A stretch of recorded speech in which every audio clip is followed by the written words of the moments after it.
Welcome back, everybody. Today, we're going to be diving deep into Feng Shui. Oh, fun. Yeah. Specifically, what this ancient practice has to say about, the next 20 years. Right, right. You might already know about, like, arranging furniture for good energy flow. Mm-hmm. But have you ever heard of Period 9 Feng Shui? Period 9. That's what our source material dives into. And I can't wait to, like, unpack what this shift means, especially for you personally. Absolutely. Yeah. It's Wow. so much more than just, moving your couch around. Okay. Feng Shui actually looks at these like massive energy shifts that happen over decades, Okay. and each 20-year cycle has like its own distinct flavor. Okay. So it's like astrology, but for your house. Not exactly, but there are some similarities. Okay. Just like astrologers talk about the age of Aquarius, Feng Shui practitioners talk about these periods. Mm-hmm. Right now, we're transitioning from period 8, Okay. that was 2004 to 2024, Right. into period 9, which will run from 2024 to 2044. So what's the big difference between these two periods? Our source material keeps hinting at this shift from young men dominating to a rise in feminine energy. Interesting. What's that all about? That's where it gets really interesting. Okay. The source points to period 8 as like the time of the tech giants, Okay. with figures like Mark Zuckerberg really embodying that energy. It Mhm. was all about like rapid growth pushing boundaries. Right. Maybe not so much about things like collaboration or intuition. Okay. Now, period 9 is predicted to bring a different set of values to the forefront. So we're not necessarily talking about women literally running the world, Right. but like a shift towards different leadership styles and values. Exactly. Right. Think about qualities traditionally associated with feminine energy. Okay. Intuition, empathy, nurturing a focus on community. Yeah. These are the strengths that period 9 is said to amplify. Mm. And we might see them reflected in everything from business to politics to how we raise our children. But already seeing signs of this shift happening. Yeah. There's so much talk about like emotional intelligence and collaborative work environments these days. Lately. But how do we actually see this energy play out in like Feng Shui terms? Right. I know there's this whole system of stars, Yeah, but frankly, it's always sounded a bit like cosmic voodoo to me. I know it can. Yeah. Let's demystify that a bit. Okay. These stars aren't the ones you see like twinkling in the sky. Okay. They're more like symbolic representations of different energies linked to directions and time. Right. Imagine like an energetic map overlaid on your home and even the world around you. So instead of constellations, Yeah. it's more like energy hotspots. That's a great way to think about it. Okay. And these stars aren't static. They change over time, Okay. which is why the shift from period 8 to 9 is so significant. Okay. Certain stars become more prominent, influencing the overall energy of the period. Our source mentions that the energy of the number 9 gets amplified in this period. Yes. What does that actually mean for us on a day-to-day level? Yeah, so the number 9 in Feng Shui is associated with fire energy, Oh, which symbolizes passion, inspiration, and visibility. gotcha. It's about things coming to fruition, reaching their full potential. So is period 9 going to be like this explosion of creativity and ambition? Everyone suddenly becomes like a visionary entrepreneur? It's not quite that literal. Okay. It's more about like a subtle shift in the collective energy. Okay. Think of it like a tailwind pushing us towards those qualities. Mm-hmm. Some people might feel a surge of inspiration. Others might find it easier to connect with their purpose. Right? And we might see these themes popping up in art technology and even social movements. This is fascinating. Yeah. But before we get too ahead of ourselves, Yeah. let's go back to these stars for a second. Okay. I know some of them are considered lucky and others not so much. Right. How does that all work? Yeah. And should we be worried about having the wrong stars in our homes now that we're in period 9? That's a common concern. It's true that in Feng Shui, certain stars are associated with more challenges than others, Okay. but the system is actually quite nuanced. You have period stars, Mm-hmm. which govern these larger 20-year cycles, Okay. and annual stars, which change each year. Okay. So it's like having a long-term weather forecast and then daily variations. That's a helpful analogy. Okay. Now, while certain stars are generally seen as more challenging, Mm-hmm. even they have their periods where they're a bit less intense. Is that like a cosmic get-out-of-jail-free card? Not quite. Okay. Our source points out that even during its period, a star doesn't completely lose its inherent nature. Right. For example, the 7th star, which is associated with conflict and loss, was actually considered somewhat lucky in period 7, Okay. which ran from 1984 to 2004. Hold on. So a bad star can be a bit less bad during its corresponding period. Exactly. But Yeah. even then, it still brought its share of challenges, especially in its annual cycles. It's all about understanding the nuances of the system and how these energies interact. So even in a period dominated by the generally positive energy of the number 9, Yeah. we're still going to have our ups and downs. Absolutely. Okay. It's like life, right? Right. There's always going to be a mix of light and shadow. Speaking of light and shadow, Yeah. how do we figure out which stars are influencing our homes and lives? Right. I know you mentioned these Kua numbers, Mm-hmm. which are calculated based on our birth date and gender, Yep. but how does that all fit into the bigger picture? That's where it gets really personal. Okay. Kua numbers can tell you which directions are most favorable for you based on your unique energy. Mm-hmm. And this ties directly into how the period 9 stars might impact you. So depending on your Kua number, Mm-hmm. this shift to period 9 could feel more beneficial or more challenging. Exactly. Okay. For example, the 9 star, which is amplified during this period, is associated with the south direction. So if your Kua number suggests that south is a good direction for you, you might find yourself particularly aligned with the energy of period 9. Okay, so this is getting really interesting. We're talking about personal energy, collective shifts, Mm-hmm. and these stars that influence everything from our homes to our careers. Absolutely. I'm already starting to see how this all connects. It's all connected. But I think we need to unpack this even further. Yeah. Um, There's so much more to explore, especially when we start talking about the information age and the challenges period 9 is set to bring in terms of authenticity and discernment. that's a great segue into part 2, where we'll delve deeper into those themes and how they might be impacting you personally. Yeah. Stay tuned. Welcome back. We're like deep in the world of Feng Shui and how this shift to period 9 might be impacting you. Right. It's already a lot to process with all this talk of stars and energy shifts. Yeah. But you mentioned this period brings new challenges regarding authenticity. Could you expand on that? It's fascinating how Feng Shui, this ancient practice, seems to be speaking directly to some of our most pressing modern-day issues. Okay. In period 9, the need for discernment and authenticity is heightened, Hmm. which, directly relates to the information age we're living in. You know, I'd never connected those two things before, Yeah. but it makes total sense. Right. We're bombarded with information constantly.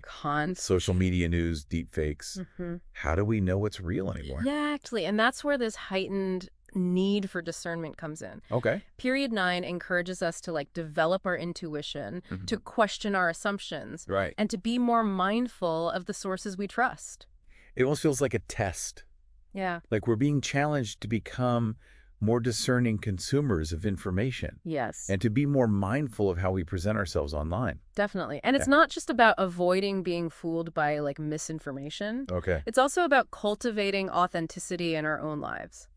What does that look like practically? Yeah. Is it about being more mindful of what we post online or about being more genuine in our interactions? It's both of those things and more. Okay. It's about aligning our actions with our values, being true to ourselves, even when it's difficult, Right. and building relationships based on trust and genuine connection.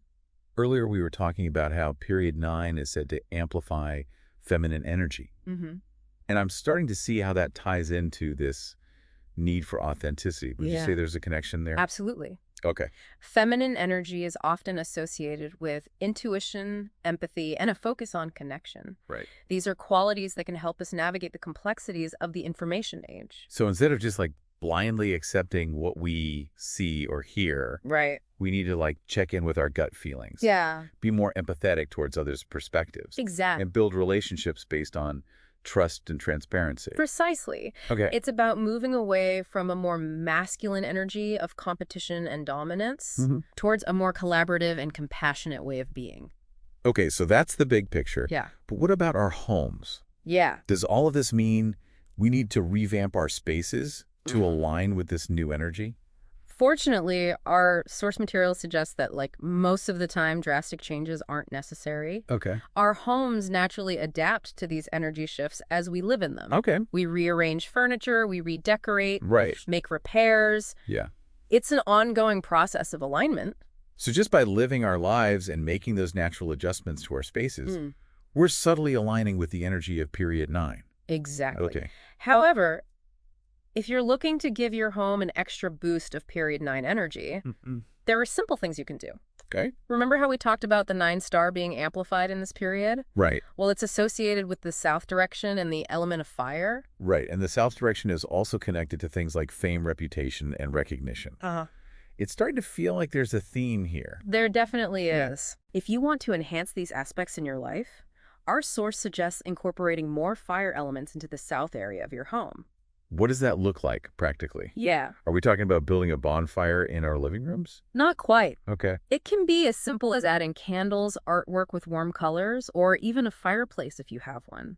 So little tweaks rather than a total overhaul. Yeah. That's a relief. But before we move on to more practical tips, Yeah. I want to circle back to something we touched on earlier. Okay. These Kua numbers and how they relate to the energy of period 9. This is where it gets personal. Okay. As we mentioned, your Kua number reveals which directions are most favorable for you based on your birth date and gender. And since the 9-star is so prominent in this period, those whose Kua number aligns with the south direction might feel its effects more strongly. So if your lucky direction is south, Yeah, this could be a really positive time for you. it could be. Oh. You might find it easier to achieve your goals, gain recognition for your work. Okay. And even step into a more leadership role. Okay. Of course, it's not a guarantee, and there are other factors at play. Right. But it's definitely something to consider. Okay, I think I'm starting to get the hang of this. Yeah. It's like period 9 sets the overall stage, Uh-huh. but then our individual Kua numbers fine-tune how we experience those energies. That's a great way to summarize it. Okay.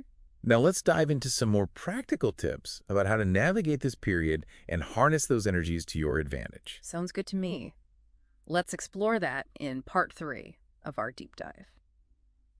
Welcome back for the final part of our deep dive into period 9 Feng Shui. Yes. We've covered a lot of ground, from like shifting energies and lucky directions to the challenges of authenticity in the information age. Right. But what does it all mean for us on a practical level? Yeah. How can we actually apply these concepts to our lives? That's a great question. And I think it's important to remember that Feng Shui isn't just about like predicting the future. Okay. It's about empowering us to create the future we want. Okay, so instead of passively waiting for the stars to align, we can actively participate in shaping our lives. Exactly. How do we do that? Well, first, it's about becoming aware. Okay. We've been talking about this shift towards feminine energy and the qualities associated with it. Right. Intuition, empathy, collaboration. Period 9 encourages us to cultivate these qualities in ourselves and in our interactions with others. So it's like a cosmic invitation to tap into a different way of being. Exactly. Okay. And it's not just about our personal lives. Right. We can apply these principles to our careers, our relationships, even our communities. Give me an example. Sure. How might this play out in the workplace? Imagine a workplace where collaboration and intuition are valued as much as competition and individual achievement. Okay. We might see a shift towards more team-based projects, a greater emphasis on emotional intelligence, and leaders who prioritize empathy and connection. I can see how that would create a more harmonious and productive work environment. Totally. But what about relationships? Yeah. How does this period 9 energy influence our personal connections? Authenticity is a key theme for period 9. Right. And that's crucial in relationships. Okay. It's about being genuine, communicating openly, and building trust. We might see a shift towards relationships that are less transactional and more focused on genuine connection and mutual support. So deeper, more meaningful connections. That's the idea.